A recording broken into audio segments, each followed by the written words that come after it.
Hello, I'm Jeff Saperstein, career transition coach and lecturer here at San Francisco State University. I teach a course in interviewing and career development. And so today I'm going to be talking about developing a career plan. You could be developing this career plan while you are in university, post-university, mid-career. Really, it's usable in any stage of your life's work. And the objective is fairly straightforward.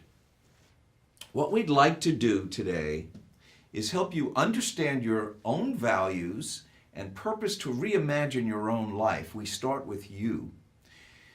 We look at hard skills, such as accounting or working with a particular system. But soft skills are really essential. Soft skills are those communication skills, the ability to relate to people, the ability to collaborate, and we'll be getting into that. And that's going to be most of the focus of this discussion. The other thing we want to do is recognize market reality. What are people willing to pay for, and what's the emergent world of work that you are going to be exploring, particularly if you're in transition? I'm going to talk to you about how to ask questions. There's another presentation on listening skills that I encourage you to take a look at. But asking good questions is also a skill set that will help you along in your career. Also, communicating, networking, lifelong learning, and flexibility are essential for your success. And so my hope is that you could reimagine a career path, develop a plan, ask some questions, and rather than developing the details of your plan, I'm going to give you some general ideas to start with. And what we start with are values. Now, I know you probably are familiar with values as ethical values. Here we're talking about work values or operational values that you have found make you happy. So for example, a lot of people want autonomy. Autonomy means our desire to be self-directed. It increases engagement when we feel we have some control over our work, over our workload, over our objectives, that we are valued as autonomous workers, but also that we can make some choices. And if we want to live in Paris for a year, or we want to take some time off, we can be autonomous to make our work fit our lives. Mastery. You can be autonomous if you master something, and you need to have the urge to improve your skill sets. Now, skill sets alone are not enough. You need skill sets that you master in order to be able to do something that the market values. If you're in mergers and acquisitions, you have to have skill sets that enable you to value other companies. If you're in account management, you have to have skill sets that enable you to work with different people and help keep projects on track and be able to serve a client as well as use the agency's resources and people. Purpose. Purpose is the desire to do something that has meaning and is important. Today, more and more people are seeking to work on something that is important to them, that they can share with others, that they can see the progress on, and that this sense of purpose gives us satisfaction. So if we have autonomy, mastery, and purpose, that is a good way to think about our beginning of operational values. Incidentally, this comes from Daniel Pink.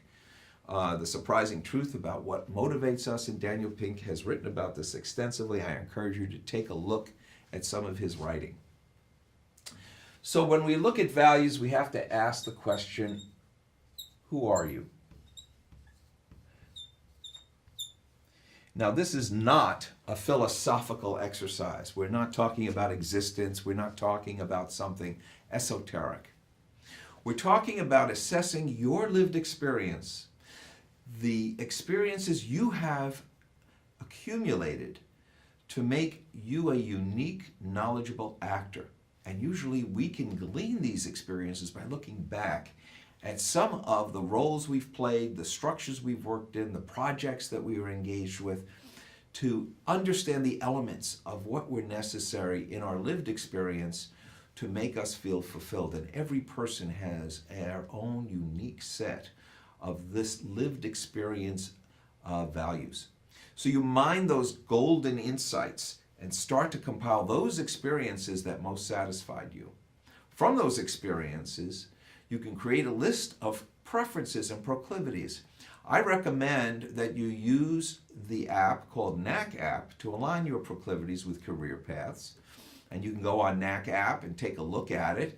And it was developed in order for you to be able to get the right language to match what comes easily to you, so that when you do a LinkedIn profile or you are talking to people about who you are, you'll be succinct, you'll be focused, you'll be coherent, you'll be concise, and you'll be using the language that the market values. So who are you is a task that is worthy of exploration. Who do you know? And who knows you?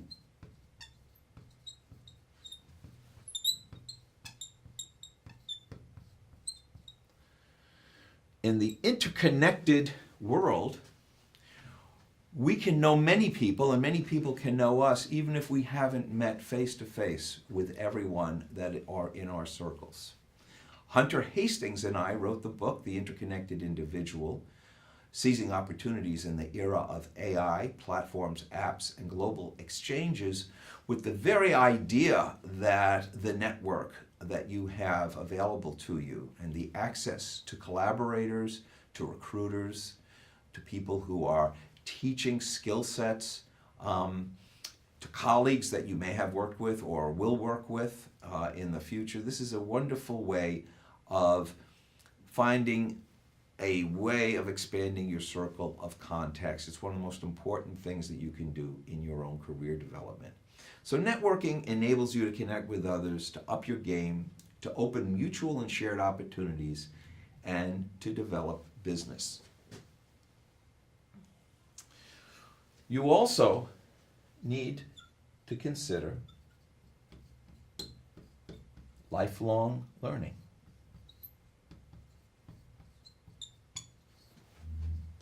Now, lifelong learning may be available to you through the university degrees, through taking specific coursework where you're certified online. It could be a seminar, it could be a hackathon, it could be learning a set of tools such as Salesforce for customer relationship management. Lifelong learning can take many forms. What's important is for you to understand which learning experiences are going to help you to get to the level of work or the level of mastery that is in your career plan. So for example, if I'm interested in improving my teaching abilities and my teaching capabilities, I'm going to want to learn the system Moodles or the system Blackboard or Converse that are all administrative platforms that many of our universities today are using. If I know how to use those platforms, my value to universities increase. If I understand how to use Pearson, my writing lab, which I use for my writing classes, it enables me to be more effective in helping people to improve their writing skills, their writing proficiency, using an online tool that I have learned. So committing to lifelong learning is important, and linking it to work is what I'd like to focus on, even though I love the idea of learning for learning's sake, and there is a place for that. So there's an intrinsic value of work and a sense of self-worth that we have when we're using our faculties and using our skill sets, which have to continually be upgraded. We all want to be productive, contributing, and have meaningful activity. So we keep learning to stay productive and useful. And learning to learn Learning to learn is more important than learning fast. You know, many of you took SAT tests and you had to learn how to learn fast in order to complete the test within a limited period of time. That kind of assessment is not very useful in the world that we're in today. More important is that you learn fast in order to know how to use information.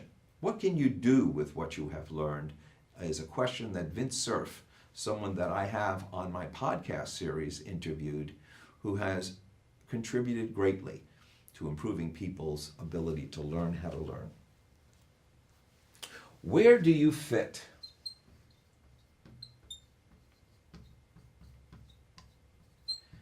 Really good question. And that's a question that will have a different answer in different stages in your life.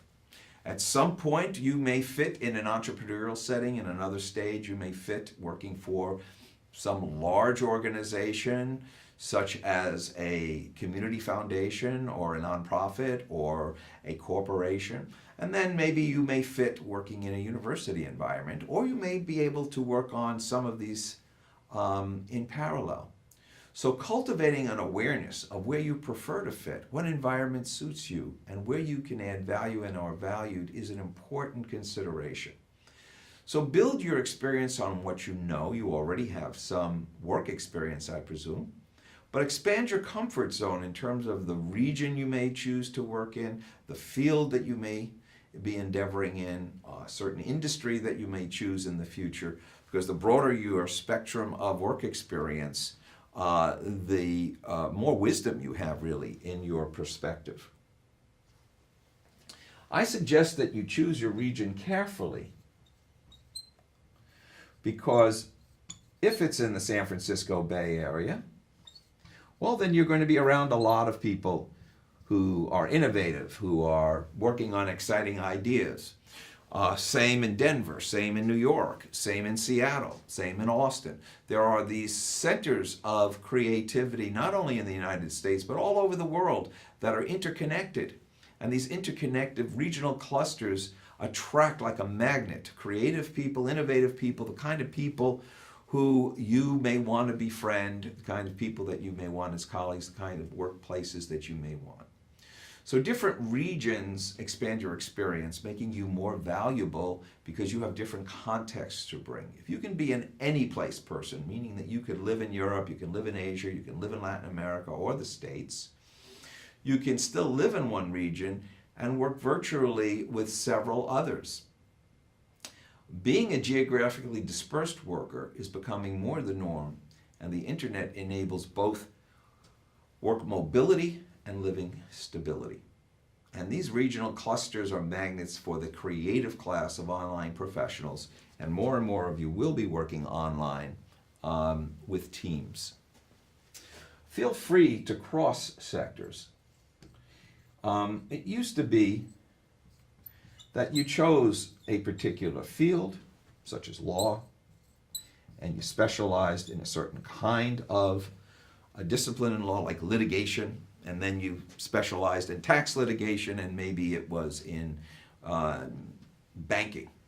Well, today there is a permeable war between sectors, government, universities, corporate, nonprofits, and startup entrepreneurial enterprises. People are crossing over back and forth between these and among these. So experience in each sector broadens your outlook and increases your professional contacts. One way to approach this is parallel paths. Did an interview with Hunter Hastings, and I did an interview with Marty Constant, who not only is the author for Agile Careers, but she has a wonderful article and wonderful talk on parallel paths that you may be able to work on field A, field B, and as time goes on, you can make some choices based on your experience and not commit to only one field forever. Find a culture that fits you. Every company, every field has a culture.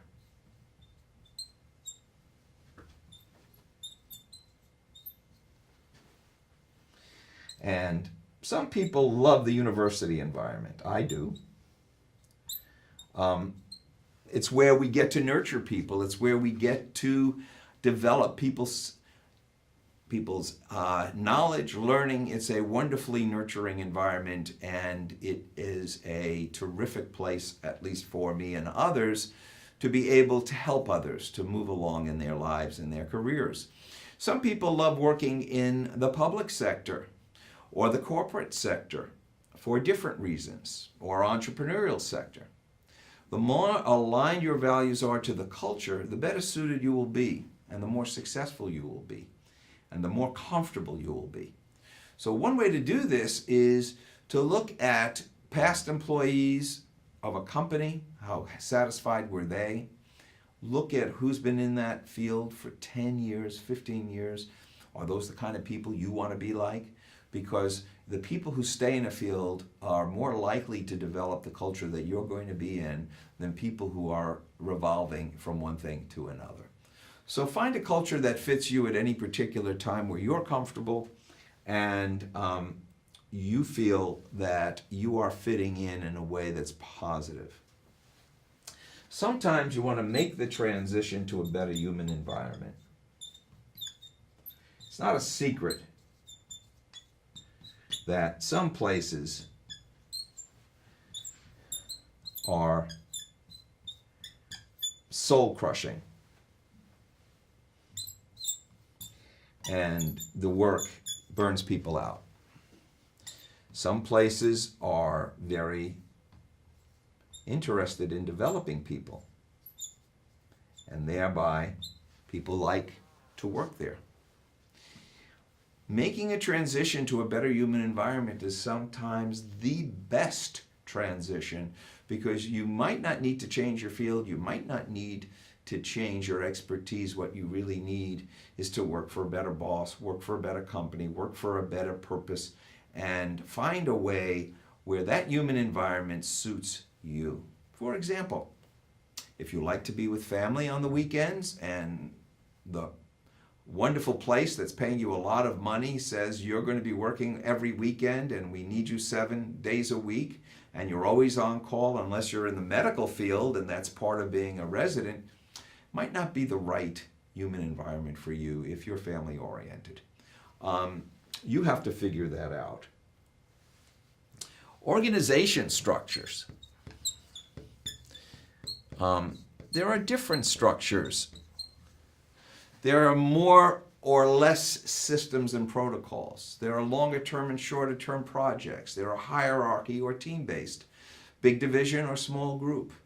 I like to recommend for people who particularly are young and kind of entering a field to work in a large organization or a leading company in an industry, learn the practices, make the human networking contacts, learn the best practices, then find a niche where you are servicing that company as an entrepreneur or as a vendor, and learning to from a large company can be a great training ground for being in the industry and smaller companies afterwards.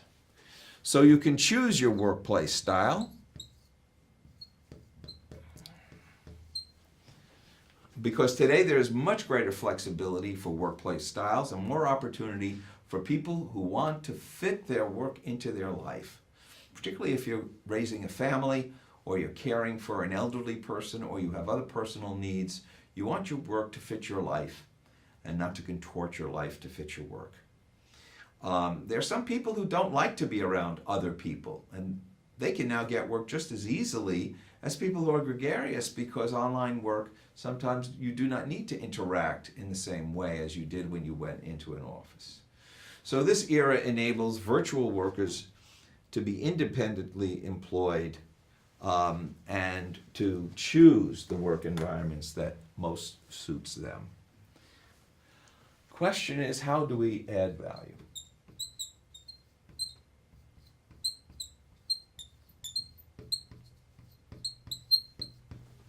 What discipline do you master? You should master what the marketplace recognizes and values, and LinkedIn can guide you to keywords and descriptions. And there's such a thing called T-shaped profile, where you look at the breadth of your experience, the regions you've worked, the industries you've worked, the fields that you've worked in, and then you look at the stem of that T as the discipline that you know very, very well. And you can chart that as part of your career. What do you know how to do?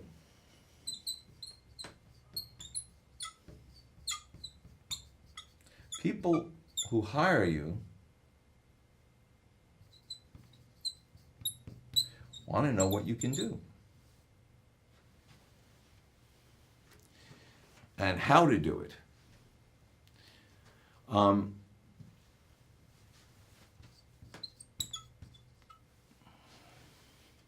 you know how to create an app? Do you know how to run a meeting? Can you take good meeting notes? Can you apply data to problem solving and decision making? These are specific skill sets that will help you to build your perceived value. Do you understand other disciplines so that you can work on multidisciplinary teams? Do you know how to use platforms so that you can work geographically dispersed workers and you'll be in demand? How good are you in understanding these other disciplines that you can communicate with them? You don't have to do their job, but you have to know enough that you can be working with people with other skill sets and expertise. How well can you work with AI, which is artificial intelligence, augmented intelligence, and cloud-based platform tools such as Salesforce.com for customer relationship management, Amazon Web Services, Google Analytics, Microsoft Azure, IBM Bluemix, and on and on. Those interconnected platforms are going to be valuable for your future. And collaboration is key.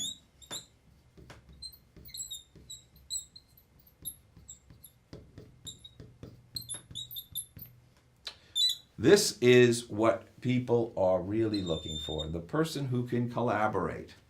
Can you compete to collaborate so you're a valued team member? Other people want to bring you in. Very important part of work today. Can you learn to share success? Can you share credit? Do you learn how to be a good helper? Can you follow directions? These become very important skill sets because you'll be successful if a lot of other people want you to be. So, become a good communicator. It's essential for leadership.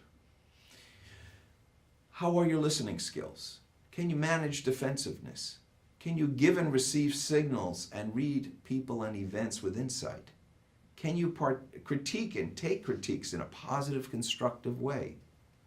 Know when to ask questions if you do not know what you're supposed to be doing, and do not assume that you know the right answer. Being flexible and being able to pivot is critical in today's marketplace. This flexibility and ability to pivot come more easily when you master something and you have autonomy because you can work anywhere for anyone.